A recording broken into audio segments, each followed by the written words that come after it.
Hello. जी प्रणाम sir. Rajendra जी बोल रहे हैं? जी सर। नमस्कार, मैं शैलेंद्र दीक्षित। नमस्कार। जी हाँ, नमस्कार सर। ये बताइए, सब तो चुनाव परिणाम आ गए, सरकार भी बनने जा रही है। हम लोगों जी की जी बात मतगणना के पहले हुई थी। आपका जी। असेसमेंट कितने % सही रहा? लोग जो है रक्सौल विधानसभा से शुरू करे हैं। नहीं नहीं, जो मैं पूछ रहा हूँ, जो हम लोगों की पहली बात थी तो जी जी। उसमें जो आकलन था वो आप अपने ऊपर गर्व कर सकते हैं कि नहीं, कि आपका आकलन सही रहा या गड़बड़ हुआ? थोड़ा सा तो गड़बड़ तो हुआ। जैसे? आकलन को थोड़ा जो है, हम्म जो बदलाव का जो पहले जो लहर दिखा लोगों में बातें थी, यूथ सेक्टर में बेरोजगारी की जो बातें आ रही थी, हम्म उसमें जो है बदलाव का तो लगभग असर दिखा भी। हम्म और उसका जो है कारण यह रहा है कि उसके बाद से बहुत कम मार्जिन से लोगों की जीत हार हुई है। अच्छा अच्छा अच्छा। वोट प्रतिशत काफी बढ़े थे, हम्म। जिसके हम लोगों ने सोचे थे कि वह इस वहाँ की सीट जो है इस हम्म महागठबंधन को जाएगी या बीजेपी को हम्म। जाएगी। चलिए, हम लोग तो फिर चिरैया से शुरू करते हैं। जी ठीक है। जी जी चिरैया में लाल बाबू प्रसाद गुप्ता जी जीते जी हैं भारतीय जनता पार्टी के, जी और जी इन्होंने अच्छे लाल प्रसाद को हराया है जी जी 16,874 वोट से। जी जी 16,874 ये चुनाव आयोग का आंकड़ा है। ठीक है ना? जी जी जी। तो वहां पे क्या रहा, जो मतलब ये जो बीजेपी को जितनी बड़ी जीत मिली उसके जी पीछे जी। क्या क्या कारण रहे? एक तो महिलाओं की बड़ी भागीदारी इस बार जो है, हम्म महिलाओं की बड़ी भागीदारी मिली और रही है। और दूसरा, पुरुषों की संख्या जो है काफी मतदान में कम रही है। हम्म। हमें यह भी देखना होगा कि लोग जिस तरह कोरोना में आए थे पूरे बिहार में लौट के बाहर से, हम्म। वो छठ पर्व और दशहरा पर्व मनाने के पहले ही हम्म जो उनकी स्थिति, जो आर्थिक स्थिति चरमराने लगी, हम्म और लोग फिर अपने रोजगार को लेकर के फिर से प्लान कर गए। हम्म उन्हें चुनाव दिखाई नहीं दिया, उन्हें घर परिवार का भरण पोषण दिखाई दिया। हम्म। यह उसके बाद से साबित यह हो गया, हम लोगों ने पूरे जगह जगह देखा, कहीं जहाँ कई मतगणना केंद्र थे वहाँ पर महिलाओं की संख्या लंबी दिखाई देती थी और पुरुषों की संख्या उनके सामने नगण्य थी। काफी देर तक तो खुला खुला रह गया मतगणना केंद्र पर, जो है खाली खाली सा दिखाई दिया। इक्का दुक्का जो जाते थे, तो यह साफ यह जाहिर करता है कि एक माने कुछ भाग मतदान का जो पुरुषों का था वो नहीं हुआ है। और वहाँ पर यह जो है बहुमत मिली बीजेपी का को नहीं, वहाँ वहाँ पर। अच्छा, आप एक चीज बताइए, वहाँ आरजेडी के हार के लिए कांग्रेस कितनी जिम्मेदार है? नहीं, वहाँ पर कांग्रेस कहीं से जिम्मेदार नहीं है, वहाँ आरजेडी ही थी। और पहले से भी आरजेडी के ही पहले विधायक हुआ करते थे, और फिर बीजेपी और आरजेडी में ही वो चिरैया शुरू से रहा है। कभी वहाँ पर कांग्रेस का रहा ही नहीं है। अच्छा अच्छा। शुरू से वो कभी वो चिरैया राजद के पाले में गया है, कभी बीजेपी के पाले में गया है। तो यह दूसरा टर्म है कि जो बीजेपी के पाले में फिर से ये लाल बाबू ने लिए हैं। उसके पहले वो फिर चिरैया के पर जो है राजद का ही कब्जा था, लक्ष्मी नारायण यादव वहाँ थे। जी जी। तो वहाँ पर जो है वो चलते रहता है, वहाँ का अलग ही गणित है वो चिरैया का, क्योंकि वो है पहले से नक्सल इलाका भी रहा है, थोड़ा समंती वो पहले थोड़ी व्यवस्था थी, उसके फिर लोग विरोध किए थे। तो इसके चलते जो है वहाँ पर कुछ बदलाव भी हुए थे, तो इसके चलते बीजेपी को वहाँ बढ़त मिली और बीजेपी में लोगों ने आस्था भी दिखाई, और उस आस्था को फिर से बरकरार लोगों ने रखा है। अच्छा, फिर ढाका, अच्छा आपके यहाँ 12 निर्वाचन क्षेत्र हैं, 12 में कितना किसके खाते में गया है? 12 में 9 एनडीए के खाते में गया है, जिस एनडीए में 8 बीजेपी को और 1 जदयू को गया है। अच्छा अच्छा। बाकी पर जो है राजद, जी राजद सीधा सीधी राजद को मिला है। अच्छा, ढाका में जो था वहाँ भारतीय जनता पार्टी के पवन जायसवाल जी जीते हैं। उन्होंने फैसल रहमान को हराया राष्ट्रीय जनता दल के 10,114 मतों से। यहाँ पे क्या इक्वेशन रहा?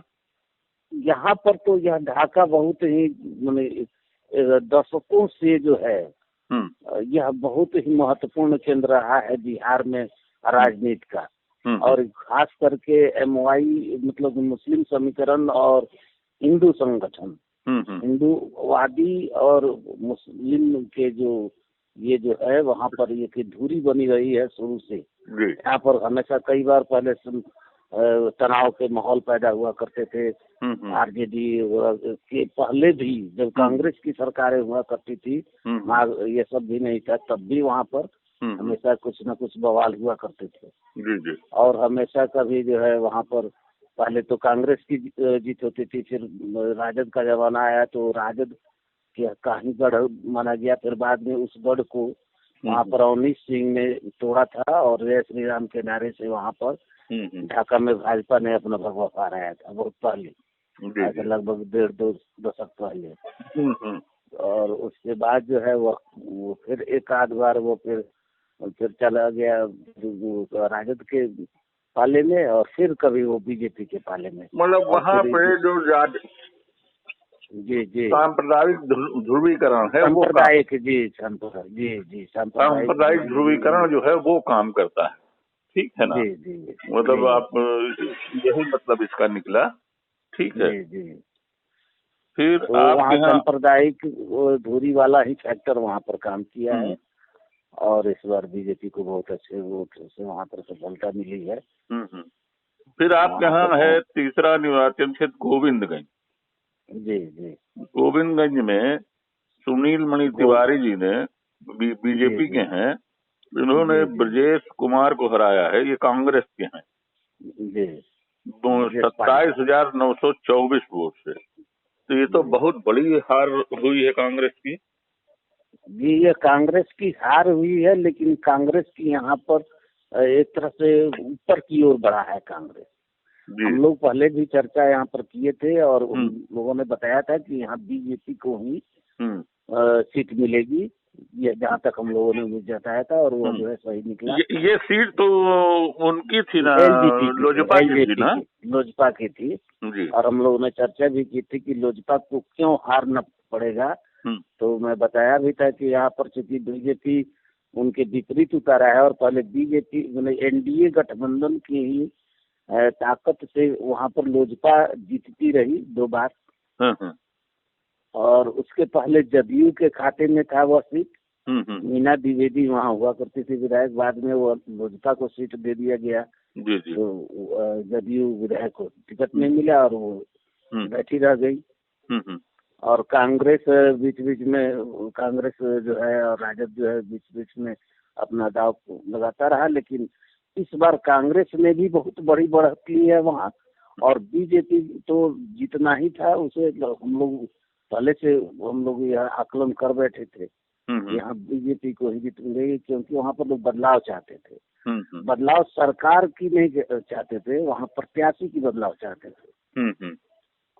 वहाँ पर थोड़ा बाहरी और भीतरी का पहले से लोगों में हम लोग पिछली चर्चा में हम लोग कर चुके थे कि बाहरी कैंडिडेट जैसे राजू तिवारी उत्तर प्रदेश के रहने वाले हैं और गोविंदगंज के लोगों को लोग तलाश कर रहे थे।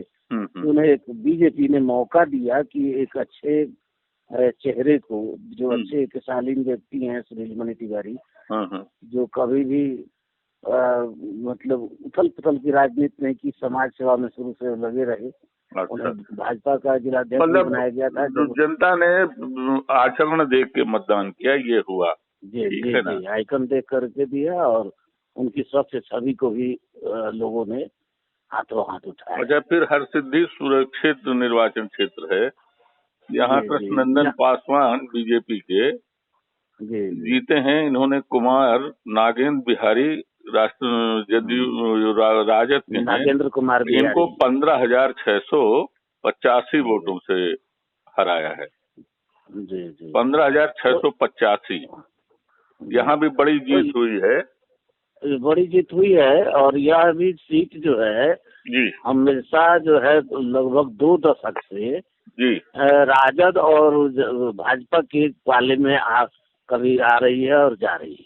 अच्छा अच्छा इसके पहले भी राजद के पाले में थी सीट अभी, और वो भाजपा में आ गई। आप पहले कृष्णनंदन पासवान यहीं से पहले विधायक थे बीजेपी से, और इस बार फिर से वो इस सीट को अपने पाले में झटक लिए हैं। अच्छा तो यह समीकरण वहाँ पर सुरक्षित सीट है। और पहले सुरक्षित जब नहीं था तो वहीं राजद के ही पहले जो थे, बाद में जदयू हो गए थे अवधेश कुमार कुशवाहा। तो अवधेश कुमार कुशवाहा हुआ करते थे कभी। अभी जदयू के जो बीच में केसरिया से दावेदार थे महेश्वर सिंह, वो भी हुआ करते थे विधायक। और जब से सुरक्षित हुआ फिर से बीजेपी और राजद, इसमें यह सीट जो है अप डाउन कर रहा है। और यहाँ पर वही है, वही फैक्टर। अच्छा, फिर आपके यहाँ एक सीट है कल्याणपुर जी। ये कल्याणपुर क्या कल्याणपुर? हाँ, कल्याणपुर विधानसभा है। कल्याणपुर में पहले सचिंदर सिंह विधायक हुआ करते थे। मैंने वो एक ही टर्म रहे इस बार। तो उसके पहले भी कल्याणपुर यह क्षेत्र पहले पड़ता था, पहले जदयू के खाते में था। बाद में यहाँ पे खाते में आ गया। राजद जीती है यहाँ से, राजद का जो है यहाँ राजद के मनोज कुमार यादव जीते हैं। सच्चिदानंद प्रसाद सिंह से भारतीय जनता पार्टी के, और मार्जिन बहुत थोड़ा रहा है। आप जी, इसमें कुल 1193 वोटों से जीते हैं ये। जी जी जी। इसका यहाँ पर जातीय समीकरण थोड़ा फैक्टर जो है वो मतलब काम किया यहाँ पे मार्जिन वाला खेल कैसे हुआ? मार्जिन कम हो गया। मार्जिन का खेल यह हुआ है कि यहाँ पर ये भूमिहार बहुल क्षेत्र भी है और यादव मुस्लिम बहुल भी क्षेत्र है, लेकिन भूमिहारों की संख्या सबसे ज्यादा है। और मैंने उस पहले चर्चा में हमें बताया भी था कि क्योंकि बीजेपी कैंडिडेट भूमिहार हैं और एक माला ठाकुर भूमिहार खड़ी हो गई, जो कि उन्हीं में सेंधमारी करेंगी। और वह सेंधमारी का परिणाम निकला कि माला ठाकुर को 2006 वोट मिले और ये 700-800 वोट से हार गए। तो एक यह सीधा है। और दूसरा मनोज यादव के जीतने का जो समीकरण है, तो मनोज यादव यह पहले से कम्युनिस्ट बेल्ट माना जाता था। पीताम्बर सिंह जब कम्युनिस्ट के बहुत बड़े नेता थे, उनका भी यह इलाका रहा। उसके बाद से पीताम्बर सिंह के एक तरह से शिष्य और स्वर्गीय जमुना यादव विधायक, एक दबंग विधायकों में से गिनती आती थी, उन्हीं के ये पुत्र हैं मनोज यादव। अच्छा। ये पिछले बार सपा में से भी चुनाव लड़े थे और थोड़े बहुत के अंतर से इनकी हार हुई और भाजपा को सीट चली गई, क्योंकि राजद से इसे सीट मिलना था मनोज यादव को, और तब वो राजद से टिकट नहीं मिला था। अब की बार राजद ने इन्हें टिकट दिया तो इन्हें बाजी मार ली। अच्छा। ये बदलाव का भी था यह माहौल, और दूसरा की जाति फैक्टर भी यहाँ पर इसलिए मतलब मार्जिन जो है कम होने की वजह यही रही। वह यही है। अच्छा। फिर केसरिया केसरिया में भी जो है, तो हम लोग पहले से भी चर्चा किए थे कि मुकाबला बहुत ही दिलचस्प है। वहाँ 5-5, 6-6 बड़े कदावर नेता मैदान में। यहाँ पे केसरिया से शालिनी मिश्रा जनता दल यूनाइटेड की जीती हैं संतोष कुशवाहा से, और इन्होंने संतोष कुशवाहा राजद के हैं। 9227 वोट से इन्होंने हराया है उनको। जी। तो यहाँ पर राजद का यह सीट पहले से था। राजद के विधायक थे डॉक्टर राजेश, उनको टिकट नहीं मिली, और संतोष कुशवाहा जो उनके रिश्ते के साले भी हैं, उनको राजद ने टिकट दे दिया। तो बहुत अच्छी वोट उन्होंने भी लाया है निर्दलीय खड़ा होकर के। डॉक्टर राजेश ने भी लगभग उनका भी लगभग 28-28 हजार के करीब है, उन्होंने भी वोट लाया है। तो यह माना जा रहा है कि राजद के बागी पहले पूर्व विधायक जो थे उनके बागी होने के कारण राजद को हार मिली है। अच्छा अच्छा अच्छा अच्छा, ये उन्होंने बहुत ही अच्छा वोट लाया है। और अगर उन्हें ही टिकट मिला रहता तो राजद श्योर जीतता। और अच्छे मार्जिन से दोनों का जो अगर मत मिले हैं, जो संतोष कुशवाहा को और राजद के पूर्व विधायक डॉक्टर राजेश को, दोनों को जोड़ दिया जाए तो शालिनी मिश्रा से काफी वो आगे निकल जाते। अच्छा, फिर मधुबन में निकल जाता जी, मधुबन में राणा रणधीर भारतीय जनता पार्टी के मदन प्रसाद शाह मदन शाह हैं। हाँ, मदन प्रसाद से, इसमें खाली उनका नाम मदन प्रसाद है चुनाव आयोग के दस्तावेजों में। ये राजद के हैं और ये हारे हैं 5,878 वोट से।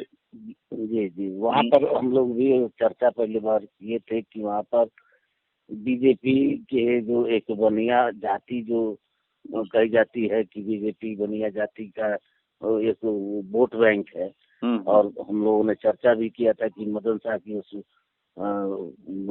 वर्ग में काफी पकड़ है और वह वर्ग जो है बीजेपी का वोटर है।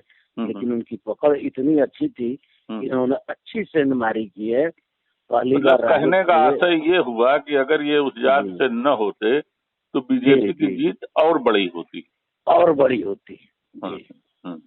बीजेपी की और बड़ी होती। जी जी जी, इसी के चलते जो है इनको थोड़ी कम और कोई फैक्टर नहीं चला। नहीं, और कोई फैक्टर नहीं चला है। बस वही, और यूथ का फैक्टर जो है वो भी माना जाएगा। यूथ का भी फैक्टर नहीं चला, जाति का फैक्टर चला और इधर उधर कन्वर्ट हुए। नहीं तो बीजेपी को बड़ी बढ़त मिली होती। या फिर जो है मोतिहारी में भाजपा के प्रमोद कुमार जीते हैं, जो पहले से 4 बार जीते थे। 5वीं बार उन्होंने जीत दर्ज की है मोतिहारी में बीजेपी के।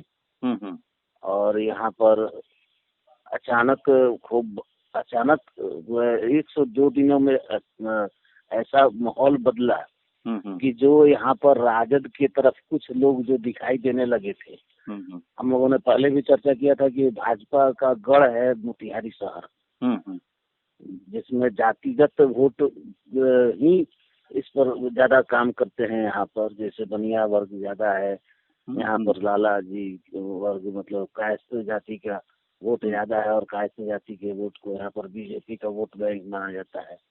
बनिया वर्ग भी है, स्वर्ण जाति के भी लोग वोट बैंक माने जाते हैं। थोड़ी नाराजगी थी प्रमोद कुमार से कैंडिडेट बदलने को लेकर के। यहाँ पर बड़ी हुई है, मतलब 14,645 वोट से जीते हैं प्रमोद कुमार जी। तो ये बड़ी जीत तो है। यहाँ पर महागठबंधन के जो उम्मीदवार जो राजद के दिए गए थे, ओम प्रकाश चौधरी बनाए गए थे, उनकी छवि एक नहीं ठीक होने के कारण उनकी सबसे इतनी बड़ी हार उनका कारण है। क्या उनकी छवि में क्या गड़बड़ी थी? आपराधिक के छवि के माने जाते हैं। और वो ऐसा कुछ है, लोगों में एक भय भी अचानक बनने लगा। जो माहौल देखा उनके कार्यकर्ताओं का, इधर उधर गलत थोड़ा सा टोंटबाजी वगैरह करना या कुछ जो भी बातें हो रही थी, तो उससे लोगों में अचानक एक भय सा माहौल बनने लगा और उसका फायदा बीजेपी को मिला। अच्छा। और नरकटिया में व्यापारी वर्ग तो और देखे शहर में लोग तो वो तो रंगदारी वगैरह से जो है और भी भय लगता है। चर्चाएं यह भी थी कि कहीं कहीं जो है रंगदारी और धमकी की जो बातें बढ़ने लगी। अच्छा, लोगों ने सोचा कि कहीं तो यहाँ पर जंगल राज नहीं आ जाएगा। जंगल राज का फिर से वो आया। हाँ, उस जगह जी। और इतनी बड़ी बढ़त बीजेपी को यहाँ मिली। अच्छा, नरकटिया में तमीम अहमद जो राष्ट्रीय जनता दल के, इन्होंने श्याम बिहारी प्रसाद जनता दल यू को हराया 27,791 वोट से। ये बहुत बड़ी जीत है, मैंने बहुत वोटों का अंतर बहुत ज्यादा है। तो यहाँ पे नरकटिया में क्या था? ये तो नरकटिया में तो पहले से श्याम बाबू डॉक्टर सिंह तो विधायक थे ही। और उनके थोड़े कामकाज भी जो अच्छे इधर बीच में हुए थे, वहाँ पर जनता उससे प्रभावित भी थी। महागठबंधन और ये सरकार के बदलाव का वहाँ पर काफी माहौल भी था जी। तो चूंकि वहाँ पर महागठबंधन से डॉक्टर सुनील थे और जदयू से वहाँ पर श्याम बिहारी जी थे। तो श्याम बिहारी जी के जमाने को भी लोगों ने देखा था, यहाँ पर उनके जाति का भी है बहुत ज्यादा उन्हें फायदा मिला नहीं। लेकिन यहाँ पर मुस्लिम वोटों की संख्या भी ज्यादा थी। पहले चर्चा में हम लोग कर चुके थे कि मुस्लिम वोट भी एकदम एकमुश्त होकर के यहाँ पर अपना वोट डाला है। और यहाँ पर बदलाव का जो माहौल था, तो बदलाव के माहौल में अपने प्रत्याशी को कायम रखा लोगों ने। सरकार के बदलाव का माहौल था यहाँ और वह फैक्टर यहाँ काम किया है। फिर पिपरा में भी वहाँ पर बीजेपी के उम्मीदवार जो थे, पहले से विधायक थे, श्याम बाबू यादव जी।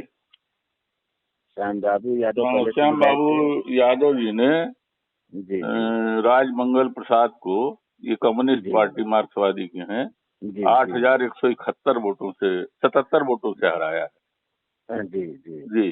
तो इसके पीछे भी कारण यह रहा कि वो एक पहले से यहाँ पहले जो विधायक थे, मंत्री भी रह चुके थे अवधेश कुशवाहा जी, तो उन्होंने भी टिकट जदयू से नहीं मिलने से नाराज होकर के वो निर्दलीय खड़ा हो गए।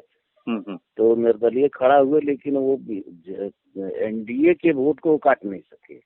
अच्छा। जो उनके जातीय समीकरण के जो वोट महागठबंधन की ओर मुड़ गए थे, उस वोट को उन्होंने रोक लिया और इधर जो है बीजेपी सुरक्षित अपनी सीट को निकाल ली है। अच्छा। रक्सौल में क्या हुआ? रक्सौल तो हम लोग चर्चा पिछले बार किए भी थे कि रक्सौल बीजेपी का गढ़ तो पहले से है, 20 वर्षों से वहाँ पर। यहाँ प्रमोद कुमार सिन्हा ने यहाँ पर कैंडिडेट बदले। हाँ, भाजपा को राम बाबू प्रसाद यादव को बहुत वोटों 36,923 वोटों से हराया जी। तो इस यहाँ पर तो वहाँ पर बीजेपी का रक्सौल शुरू से गढ़ है। अच्छा। वहाँ बदलाव का मूड लोगों में था, हम लोग चर्चा भी किए थे वहाँ पर।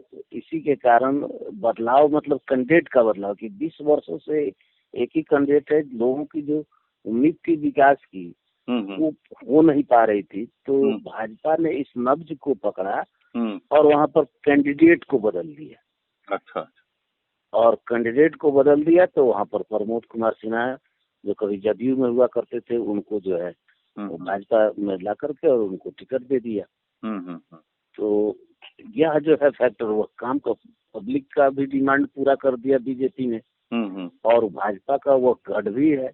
व्यवसायिक जितने व्यवसायिक वर्ग हैं वो लगभग इस समय बीजेपी के वोट बैंक माने जा रहे हैं, जहाँ के भी हो। तो वो जम के वहाँ पर बारिश हुई वोटों की और उसमें वो बहुत अच्छी बढ़त लिए, बहुत अच्छे वोटों की। हाँ, क्योंकि वहाँ पर से लगभग 20 वर्ष पहले से महागठबंधन का जो है पेड़ ही उखड़ चुका है। तो इस बार भी वहाँ पर बीजेपी उसमें कामयाब रही। अच्छा, सुगौली में इंजीनियर शशि भूषण सिंह ने, ये आरजेडी के हैं, इन्होंने विकासशील इंसान पार्टी के रामचंद्र साहनी को हराया। तो यहाँ पर 15 साल से 3,447 मतों से। यहाँ पे क्या रहा? रामचंद्र साहनी यहाँ पर पहले से भाजपा के विधायक थे और 3 बार पहले से विधायक रह चुके थे जी। बदलाव का माहौल था और बहुत जगह पर विकास नहीं था। अच्छा, क्योंकि इनको उससे टिकट नहीं मिल रहा था बीजेपी से, इसलिए वो, अच्छा, ये उसके कोटे में नहीं सीट जो एनडीए में जब वीआईपी जब शामिल हुई तो सुगौली सीट को एनडीए ने वीआईपी के कोटे में दे दिया। तो चूंकि बीजेपी के विधायक थे तो वीआईपी ने क्या किया, इनको ही अपना उम्मीदवार बना लिया। रामचंद्र साहनी को उम्मीदवार बना के खड़ा कर दिया। तो बीजेपी का वोट बैंक तो था ही, लेकिन बदलाव के माहौल में यहाँ पर जो है विकास ना होना, यहाँ पर इसका मूड पर लोगों में यह तय था। और खास करके मुस्लिम समुदाय के वोट जो है एकजुट होकर के वो दे दिए महागठबंधन को, और इसके कारण जो है राजद को बढ़त मिली है। और 3,500 के करीब वोट से ये। अच्छा, जब प्रधानमंत्री जी आए थे चंपारण इलाके में, तो उसका क्या रहा, उसका कितना असर था? प्रधानमंत्री जी के आने का यहाँ बहुत असर पड़ा। जो पहले से यूथ फैक्टर की जो बातें थी, जो बदलाव का जो माहौल था, वो काफी कुंद होने लगा उनके आने से। और राजनाथ सिंह की सभाओं ने भी असर डाला। जो सीमावर्ती क्षेत्र में उन्होंने बहाली वाली की बातें जो की, और नौकरी का जो उन्होंने एक पिटारा जो खोला, तो उसका अचानक से असर होने लगा। यह भी माना जा सकता है कि वह पीएम और राजनाथ सिंह का जो दोनों इलाके पर जो एक साथ एक्शन जो हुआ, तो महागठबंधन के पास बहुत सारे वैसे स्टार प्रचारक थे नहीं जो लोगों को अपनी ओर आकर्षित कर सके। तो इससे बहुत ज्यादा बढ़त बीजेपी को मिली, और यहाँ पर सिर्फ जदयू को एक सीट पर रह जाना पड़ा। और दो थे ही, लेकिन उसमें एक ही सीट मिली। मतलब आपके हिसाब से जो समीकरण वहाँ बदला, वो प्रधानमंत्री जी के आने से बदल गया। और जो बेरोजगारी और ये वाला जो मुद्दा था, वो धीरे धीरे कौन हो गया उनके वादों और उनकी बातों से। जो लोगों ने समझा, देखा, उससे माहौल बदलता चला गया, और वह जो है वोट में परिणत हो गया। अच्छा। और कोई खास चीज जो आप बताना चाहें बिफोर प्रिंट के पाठकों को? बिफोर प्रिंट के पाठकों के लिए तो हम लोग तो एक एक जगह पर जा करके यहाँ की समस्याओं को तो बिफोर प्रिंट दिखा ही रहा है। और बिफोर प्रिंट में लोग सीधा संवाद के लिए भी आमंत्रित हम लोग कर सकते हैं। और यहाँ पर नहीं, हम वो नहीं पूछ रहे हैं कि कोई नई बात जो छूट रही हो, जी, जो हमारी आपकी वार्ता में छूट रही हो, आपको याद आ रही हो, कि कुछ और बता सकते हैं। आपके यहाँ चीनी मिलों की क्या स्थिति है? चीनी मिल तो मोतिहारी के चीनी मिल बंद पड़े हैं, जिसमें मोतिहारी जिले के। तो क्या नई सरकार से ये अपेक्षा लोग नहीं करेंगे? चीनी मिल की चर्चाएं तो यहाँ पर प्रधानमंत्री जी भी आए थे तो नहीं कर पाए। लेकिन नई जो है चीनी मिलों के लिए लोगों ने चर्चाएं जरूर की कि जो है नई दिशा दी जाएगी यहाँ के उत्पादों को, और ये जो योजनाएं हैं, इन सब बातों पर किसानों का थोड़ा सा रुख जो है, जैसे यहाँ पर एक बहुत बड़ा ये प्लांट लगा है, डेयरी प्लांट लगा है। ये नए जो अभी जो एनडीए ने कराए हैं यह सब काम, उस और इंगित करके जो बीजेपी ने लगातार और कृषि का जो हब बनाने का, जो गैस प्लांट का जो राधा मोहन सिंह जी ने कराया है जी, ये सब जो कराया है, उसमें उस पर आगे की प्लान को जो पीएम ने बताया और आगे की योजनाओं को जो बताया, यह मुख्य जो है रूप से यह बहुत ही बड़ा कारक बना भाजपा को बढ़त लेने का। अच्छा। चलिए, बहुत बहुत धन्यवाद आपका द्विवेदी जी, आपने बहुत विस्तृत जानकारी दी। बहुत बहुत नमस्कार।